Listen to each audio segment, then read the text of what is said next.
The sun hovered like a branding iron over Drywater Gulch, baking the earth until it cracked and split like old skin. Wind slithered through the one-street town, lifting dust and whispers in equal measure. It howled between the leaning timbers of a saloon, danced along the rusted hitching posts, and curled around the feet of those who had nothing better to do than lean and stare. Clara May trudged in from the East Trail, her boots barely clinging to their soles, her shawl threadbare and sun-bleached. Her steps were measured, deliberate, like someone long resigned to the weight she carried. Her face, though drawn and hollow, still held the sharp structure of the woman she once was. High cheekbones, a narrow nose, and dark, knowing eyes that no longer met anyone else's. The whispers followed her like flies. "There she is again," someone muttered. "Reckon she's eaten like a coyote these days." Children, barefoot and curious, giggled and watched from behind barrels. One boy lobbed a crust of hard bread. It struck her shoulder and bounced off. She neither flinched nor paused. Instead, she knelt at the back of the bakery, gathering tossed-out rolls and burned biscuits into a frayed linen sack. The smell of yeast and soot clung to the air. Behind her, the townsfolk were gathered for the weekly trading fair. Makeshift stalls lined the street, displaying everything from dry tobacco to bolts of cloth. Amid the noise, laughter, bargaining, livestock bleating, Clara moved like a shadow. She passed behind the saloon, where grease-laced leftovers spilled from wooden buckets. A half-eaten chicken wing, a slice of pie with a thumbprint in the filling. She sorted the edible from the spoiled with the focus of someone who had done this before, many times. "Maybe she likes it." Someone snickered. Then a voice rang louder than the rest, too sharp and mean to be ignored. "Hey, widow rat." A tomato, too soft and overripe, splattered against her back. The crowd roared. Clara froze. She turned slightly, only enough to brush pulp from her shawl. Her hands trembled, but her face didn't. Not even a flicker. She crouched again and picked up the tomato's remains. It still had meat on it.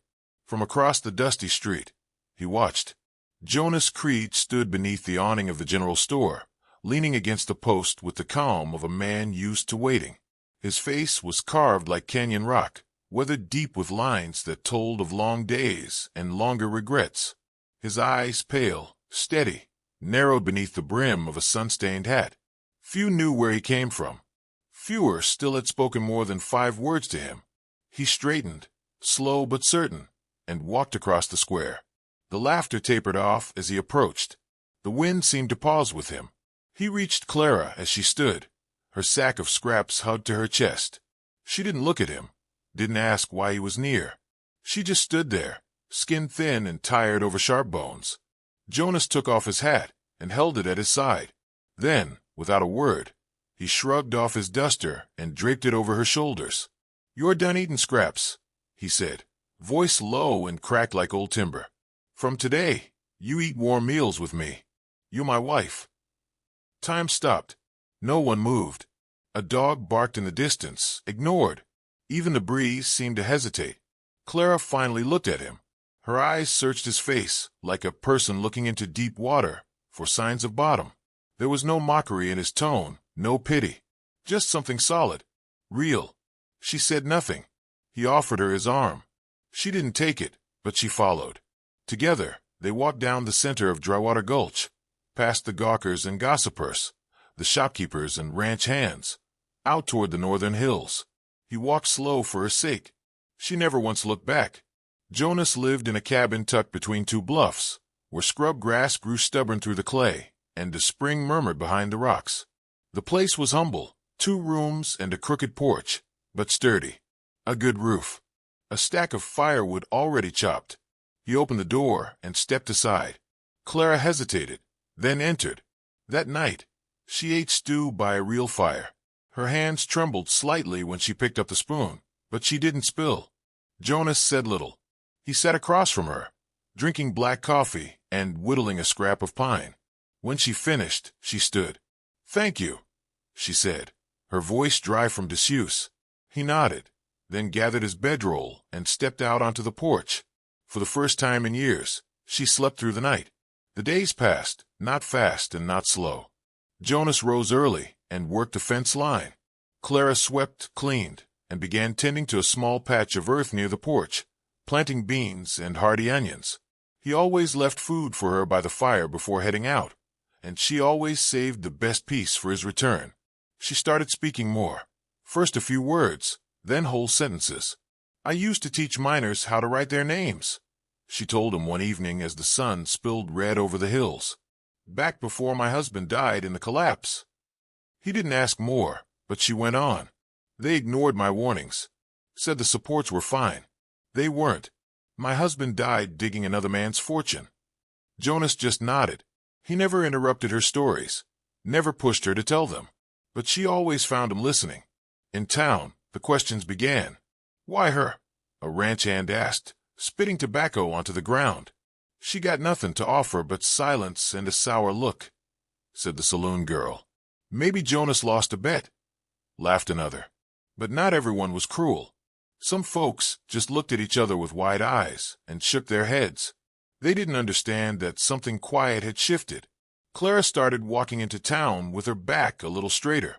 She still kept to herself, but she no longer crept behind buildings. She walked through the main street, bought fresh flour with coins Jonas had given her, and left with her head high. One morning, she brought fresh bread to the churchyard and placed it by the old miner's memorial. A few saw her and said nothing. At home, Jonas taught her how to mend a saddle and how to oil a rifle. She taught him how to bake apple cornbread without burning the crust. They spoke less often, but the silence between them grew comfortable, not empty. Then came the night. She found the chest under the floorboard. Old cavalry insignias, a journal, a long-range rifle, and maps drawn in precise, military hand. She said nothing, not at first. Instead, she waited until Jonas returned from mending a gate. The moonlight slanted through the window. "I found it," she said, not accusing, just stating. He sat down slowly, hands on his knees. "I was a scout once. Sharpshooter. After the war, I kept to myself." "Why me?" she asked.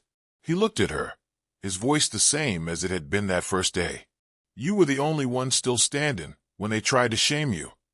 They didn't speak after that, but the fire burned warm between them, and outside, the wind carried no laughter, only dust, and the faint scent of bread baking in a clean cabin on the edge of town. It began with a black cloud rising on the horizon, not smoke, not dust, but a mood that clung to the skin and tasted of iron. A sound came with it, hooves pounding like war drums, laughter as jagged as broken glass, and the sharp bark of a whip cracking through the wind. By the time the townsfolk of Drywater Gulch looked up from their suppers, it was too late. They rode in hard, 8 of them, coats flaring, rifles slung low, pistols gleaming. At their head rode Denton Sykes, the kind of man whose grin made even dogs cower. Tall and broad-shouldered, with a scar splitting his chin like a fault line, Denton wasn't just dangerous. He was a man who enjoyed it. Years ago, the sheriff and a few brave ranchers had chased him and his crew out of town with torches and buckshot. Folks thought that was the end of it. They were wrong. Now he was back, and he wasn't hiding it. He strolled down Main Street, as though he owned every board in every building. His men kicked in doors, looted shelves, drank free whiskey from behind the bar. The saloon girl screamed when one of them grabbed her. Denton only laughed. The sheriff tried to stand in their way. Old Murphy, bones thin as fence wire, walked out with his badge crooked and his knees trembling. Denton didn't even get off his horse. He raised his revolver, shot Murphy through the gut, and kept riding. They dragged the sheriff's body to the steps of the jailhouse and left it there like a warning nailed in flesh. Nobody dared move it. Back at the cabin, Jonas Creed sat on his porch sharpening a knife. The rhythm of stone against steel was calm, unhurried. Clara stood just inside the doorway, arms crossed. She'd seen the riders from the ridge and didn't need to ask who they were. "You know them," she said finally. He paused, held the blade up to the light, then set it down. "Name's Denton Sykes. Rode with Confederates for a while. Broke bad after the war. Likes to break things he can't understand." "You're not going into town?" "Not yet." He stood, dusted off his jeans. Sometimes men like him burn themselves out faster than folks expect. But days passed, and Denton only grew bolder. He took over the saloon, turned it into his camp. They ran off the preacher, whipped a rancher for refusing to give up a horse, and carved their names into the doors of the schoolhouse. The town shrank inward. Doors stayed locked. Lights burned late into the night. Clara watched Jonas split logs with steady rhythm. He didn't speak of Denton, didn't curse or complain, just kept mending the roof, building a small barn, patching holes in the fence. But his eyes, those quiet, glinting eyes, watched the ridge every morning like they were measuring the horizon for blood. That night, while Jonas slept outside under the stars like he always did, Clara found the chest. It was under the floorboards in the storage room, buried beneath an old buffalo hide. The lid creaked like it hadn't been opened in years. Inside lay a rifle longer than her arm, oiled and wrapped in linen. Folded next to it were Union Army papers, yellowed maps with notations in tight handwriting, and a medal shaped like a cross. One map showed Drywater Gulch, hand-drawn, with notations around the ridges and a narrow trail marked Ghost's Path. At the bottom corner, in faded ink, Creed Jonas, 7th Division sharpshooter. Confirmed kills, 47, ***. She stared at it for a long time. Then she closed the chest, sat down, and waited. When Jonas stepped through the door, just before dawn, she didn't speak right away. She held the rifle across her lap. "You were the one they called Ghost in the Dust," she said, her voice flat. "The Union sniper who cleared Confederate bunkers in Kansas. You left bodies where there weren't supposed to be bullets." He looked at her. No surprise, no anger. Just the quiet weight of someone who had nothing left to hide. "Men like Denton Sykes don't understand mercy," Jonas said. "But I do. I want to help," she said. His eyes narrowed. "This ain't your burden, Clara." She stood, spine stiff. "That town spit on me for years. Threw food at me like I was a stray. I still wouldn't wish Sykes on them. I'm not watching him tear it apart." Jonas studied her, then nodded once. Training began with silence. Not words, not guns. Jonas taught her to walk with her heels up, to move like smoke through dry brush. He showed her how to track by broken grass, how to count shadows before stepping into a room, how to read a man's feet before his eyes. She practiced every morning before sunup. Her hands blistered from climbing. Her arms ached from holding the rifle steady. Jonas said little, only corrected her grip or adjusted her stance with the gentlest pressure. At night, they shared dry cornbread and fire-roasted beans. Their bond grew not from confession, but from shared focus.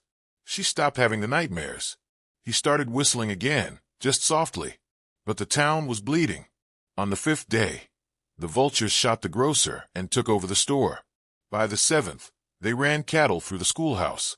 The preacher, once brave, left a note nailed to the church door and vanished into the desert.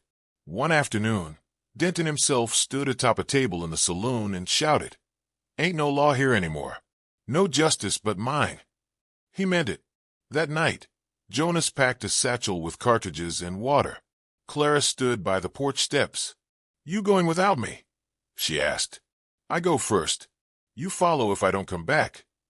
"Then I'll follow," she said. Jonas paused, then smiled, not wide, not warm, but real. "You're the strongest person I've met, Clara May. Stronger than most men I knew in war." She placed a hand on his arm. "And you're more than what they think." He mounted his horse and rode into the night, a gray figure fading into the dark. Back inside the cabin, Clara sat at the table, the long rifle laid out in front of her, the firelight glinting off the brass casings. Outside, the wind had picked up again, carrying the scent of dry blood and rising ash. The vultures circled overhead, real ones now, and the town held its breath. The reckoning had begun. The first crack of sunlight spilled across Drywater Gulch like the opening of a wound. Dust swirled low, casting the town in a haze of pale gold, as if God himself were watching through a dirty window.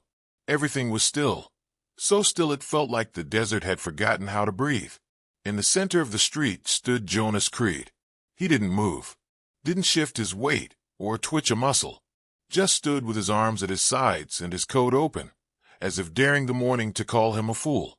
Denton Sykes emerged from the saloon steps with a laugh that split the air like thunder. "Look what we got here, boys," he drawled, stretching his arms.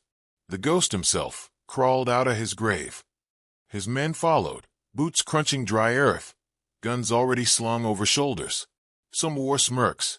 Others spat and cracked their knuckles. They circled slowly, forming a loose half-ring around Jonas. All of them looked confident. Young. Stupid. Jonas raised his head just slightly, just enough for the sun to catch the edges of his silver hair. His face gave away nothing. Then came the glint, just a flicker from the edge of the old water trough to his left. A mirror. The first shot rang out from the saloon rooftop.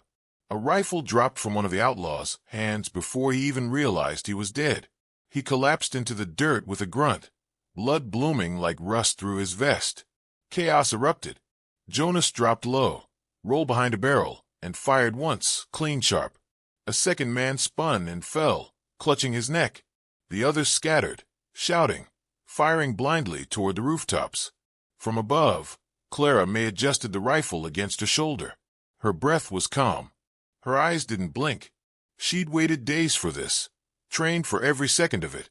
And when she squeezed the trigger again, it wasn't rage behind the shot. It was clarity. Denton's second in command, the snarling brute called Huck, caught the bullet square in the chest as he leveled his shotgun at the general store. He jerked backward, slammed into the wall, and slid down with his mouth still open in a curse that never finished. Down below, townsfolk began creeping from behind windows and wagons. They watched, eyes wide, as one by one the outlaws began to fall. Not in a frenzy, but with precision, picked off like weeds pulled from dry earth. 2 of the vultures turned to flee, but were cut down before they could saddle up. Denton snarled and ducked behind the feed bin, his mind working faster now. This wasn't a standoff. It was a reckoning. And he was losing. He moved fast, cutting behind buildings, gun drawn, looking for a crack in the trap. He found it. Clara had moved rooftops, chasing an angle. She paused for just a second, long enough for him to spot her. Like a snake uncoiling, he burst from cover, climbed a side ladder in 3 silent lunges, and grabbed her from behind. The rifle slipped from her fingers, clattering down to the street below. Denton pressed the barrel of his revolver to her temple and dragged her to the edge of the roof. The street fell quiet again, the way a canyon does before an echo. "You want your little wife back, Creed?" he shouted, eyes sweeping the silent street. "Come get her. Let's see how good your aim really is." From behind the blacksmith's wagon, Jonas rose slowly. He didn't shout, didn't curse, just took a step forward, eyes locked on Denton, as if the rest of the world had fallen away. "You let her go," Jonas said. Denton grinned wide. "Or what? You gonna shoot me through her? Ain't no ghost that good." Clara's voice was calm, steady. "I'm not his wife," she said. Denton glanced down at her in confusion. She drove her elbow hard into his ribs. He grunted, lost his grip for just a breath. Clara twisted, dropped to her knees, and rolled away just as Jonas fired. The bullet struck Denton between the eyes.